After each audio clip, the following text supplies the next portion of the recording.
As-tu déjà eu la sensation de tourner en rond, d'être coincé sous un plafond de verre? Les schémas se répètent.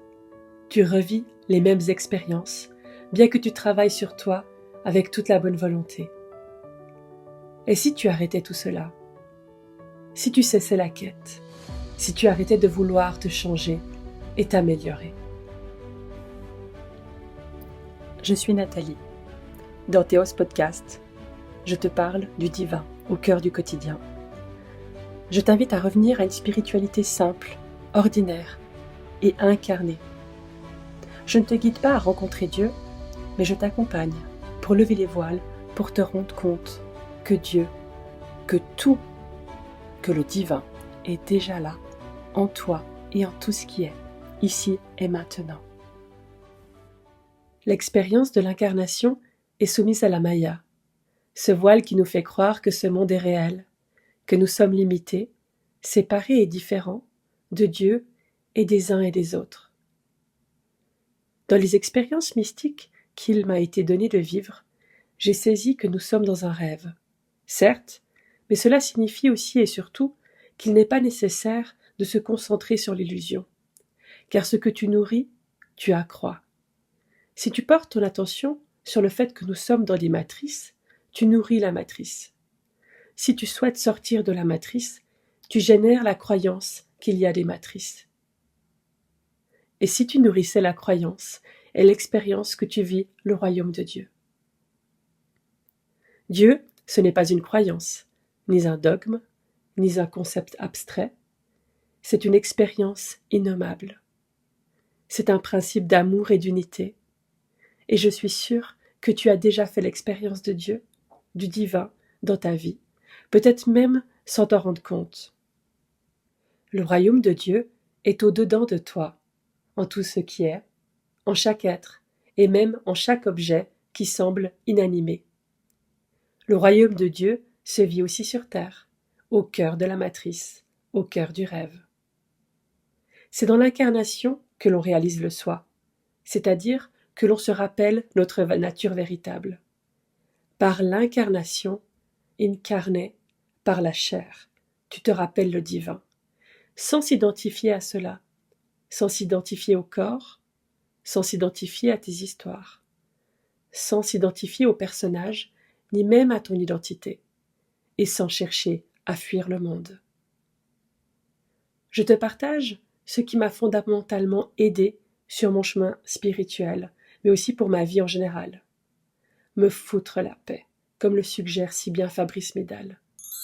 Allez, je te raconte. Pendant des années, j'ai cheminé. J'ai cherché à devenir cette fameuse meilleure version de moi-même. J'ai pacifié mes blessures, j'ai purifié mon karma, j'ai travaillé sur mes lignées et l'héritage transgénérationnel.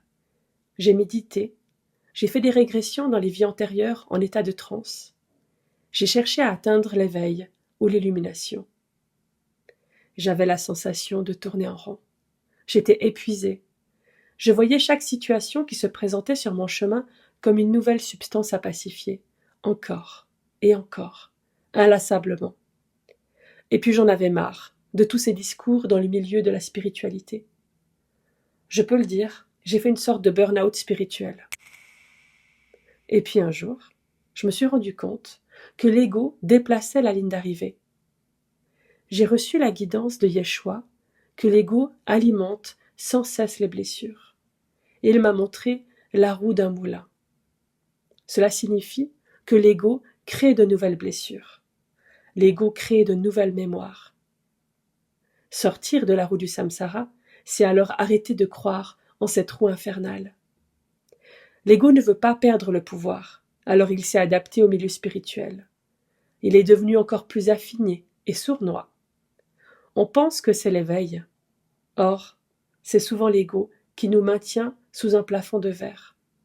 On tourne en rond sans véritablement avancer.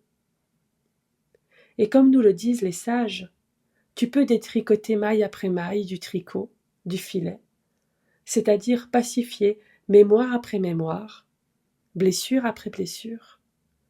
Ou bien tu peux te rendre compte que le tricot n'existe pas. Il faut toutefois reconnaître que la pacification des mémoires et des blessures permet de dégrossir le filet, le rendre moins dense, pour faciliter le souvenir que le filet n'est qu'une illusion.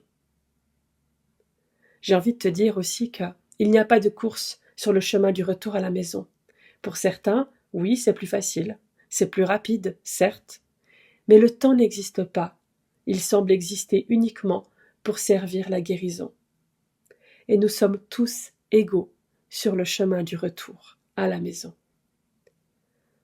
Ainsi, j'ai arrêté de vouloir m'améliorer ou de me guérir. J'ai arrêté de chercher des solutions à l'extérieur. La quête était terminée. Et je me suis rendu compte qu'il me manquait moi. Il me manquait Dieu. Ce qui m'a aidé, c'était d'introduire le divin, l'amour dans ma vie. C'est en me rencontrant véritablement, en m'aimant, sans me critiquer, sans me juger, en dehors de tout concept spirituel, que je me suis rappelé Dieu. Par exemple, je vis le divin dans ma vie, au cœur de l'ordinaire, en honorant ce que mon humaine aime faire. J'ai par exemple remarqué que mon éveil s'est accéléré lorsque j'ai commencé à me respecter, à être bienveillante avec moi-même, à m'aimer, à honorer mes besoins et mes limites, mes envies simples, comme aller nager. Faire mes longueurs, plusieurs fois par semaine, c'est pour moi un tel cadeau que cela est devenu saveur du divin. Ma vie, l'ordinaire, est devenu émerveillement. Ainsi je me suis foutu la paix, et je me suis aimée. Et si tu as parfois de la peine à t'aimer, tu peux te pardonner, c'est-à-dire faire le pardon quantique d'une substance égotique. Ferme les yeux. Répète et ressens ce qui se passe en toi. Lorsque tu dis « Je me pardonne le manque d'amour à mon égard. Je me pardonne tous les jugements. Je me pardonne toutes les fois où je ne me suis pas respectée.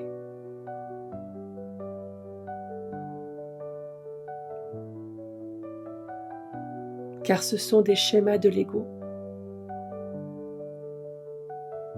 Et ce sont donc des illusions. Je renvoie cela dans les mains du Saint-Esprit.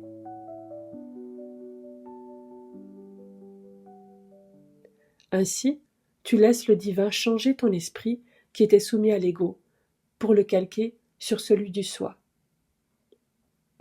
Encore récemment, je te partage que je croyais en une blessure, issue d'un trauma. Je croyais qu'il fallait alors entreprendre des démarches pour guérir. Un événement anodin a eu lieu en ce sens que la vie, le divin m'a guidé à annuler un rendez-vous pris chez un thérapeute.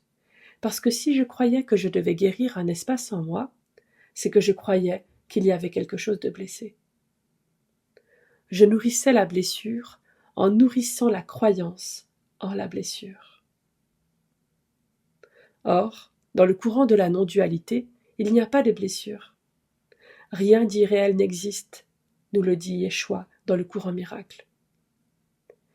Nous sommes purs, innocents, inaltérables, inviolables, impeccables, dans notre nature véritable, au niveau du soi, du je suis.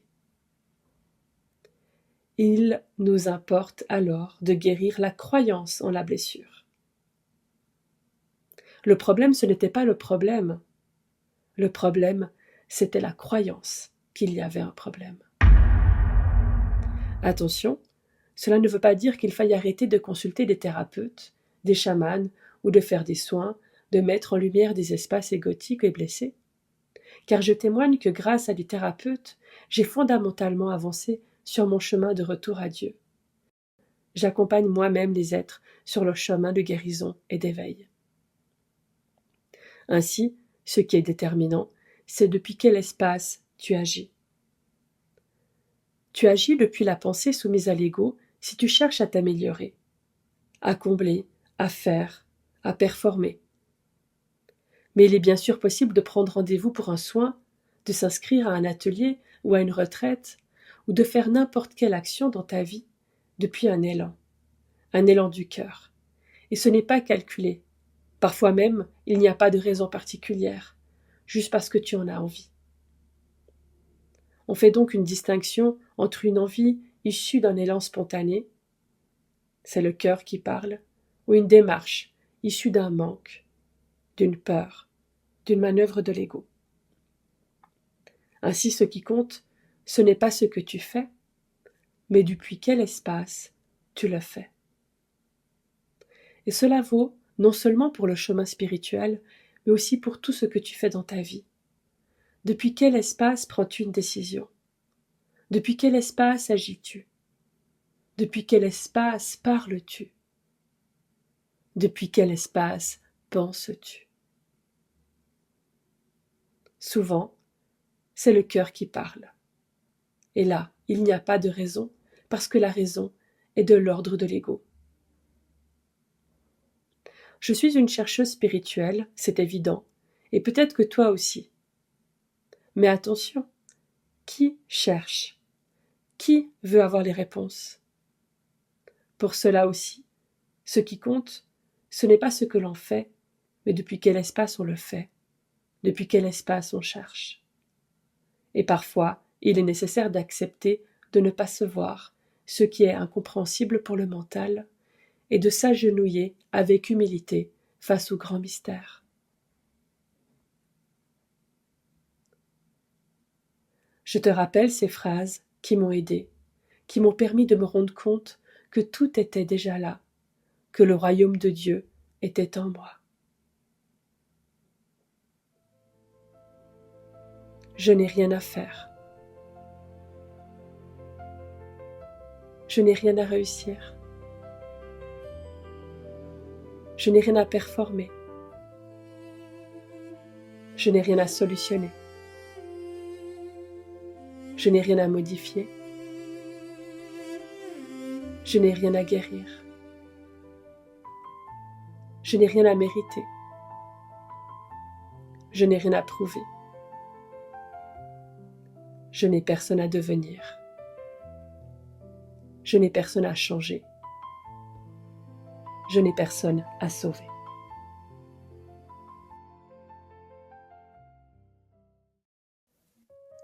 Si ce message t'a plu, n'hésite pas à t'abonner à Théos Podcast et peut-être même à partager ce message autour de toi pour semer des graines de conscience et s'éveiller à l'amour, à ce que nous sommes véritablement, à se rappeler le divin en soi et en tout ce qui est. Je te dis à tout bientôt pour la suite des aventures et je demeure à ta disposition. Si tu as des questions, tu peux m'envoyer un mail. Je t'envoie tout mon amour. Nathalie.